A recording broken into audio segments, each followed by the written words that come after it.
Okay, baik tuan-tuan, ini cara mudah nak simpan emas di Public Gold. Step yang pertama tuan-tuan boleh refer pin video saya.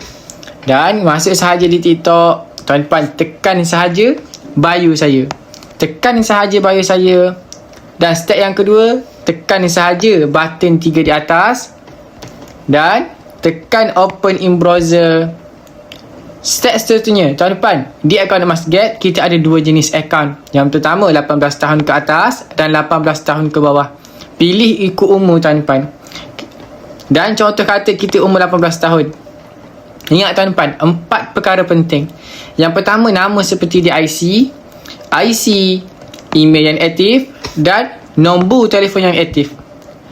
Lepas tu double confirm. Lepas tu klik saja button proceed di bawah. Selesai tuan-tuan untuk cara daftar. Tahniah saya ucapkan, anda dah berjaya buka akaun Emas Get Public Gold. Tinggal cara nak menabung. Macam mana? Okey, step yang seterusnya tuan-tuan adalah cara nak download aplikasi. Tuan-tuan, jika pengguna iPhone, tuan-tuan boleh pergi ke App Store, tarik sahaja Public Gold. Ataupun pengguna Android, tekan sahaja di Play Store, tarik sahaja Public Gold. Lepas sahaja download, klik sahaja open.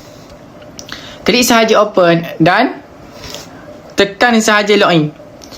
Login ni tuan-tuan, ingat username dan password adalah IC tanpa dash. Nombor IC tanpa dash. Dan dah berjaya masuk. Tinggal cara nak top up. Cara nak menabung tuan-tuan, tekan sahaja button top up. Tekan sahaja button top up dan pilih sahaja gold. Jangan tersilap tuan-tuan. Di akaun Emas Get kita ada dua jenis item, gold dan silver. Contoh kita nak beli gold, tekan sahaja gold. Dan pilih kaedah bayaran. Kaedah bayaran tuan-tuan ada 3 jenis. Yang pertama, CDM, deposit. Dan yang kedua tuan-tuan adalah online banking. Dan yang ketiga adalah auto debit. Dan step seterusnya tuan-tuan, cara purchase amount. Ingat, di Public Gold kita boleh mula serendah RM100. Paling minimum. Contoh kata kita nak beli 1 gram. Nak beli by gram pun boleh 1 gram. Tarik sahaja 1 gram. Ataupun kita nak beli 10,000 terus pun tiada masalah. Ikut. Tapi paling minimum adalah RM100. Dan step seterusnya tuan-tuan, klik sahaja I agree. Buat bayaran seperti biasa, seperti di TikTok. Belian tuan-tuan akan ke page yang pertama, iaitu emas itu akan terpapar di Get Total Balance. Dan dah berjaya. Dan tahniah yang dah berjaya daftar dan mulakan tabungan emas.